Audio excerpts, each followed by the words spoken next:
কাকা আপনি শুধু বসে বসে আউযুবিল্লাহি মিনাশ শাইতানির রাজিম পড়েন, যাতে বিতাড়িত শয়তান আপনার কিছু বড় না করতে পারে। পানি মারবে না তো কি করবে? কাকার রোজা হালকা হয়ে যাচ্ছে।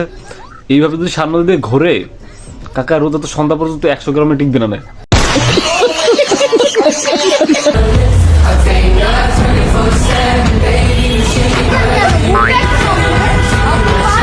কাকা আমি আপনার সাথে আছি।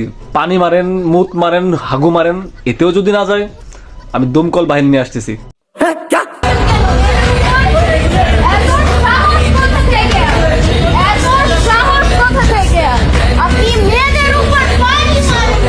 আর যদি 1 ফোঁটা পানি পড়ে দোকানের সামনে হেগে দেবে কিন্তু।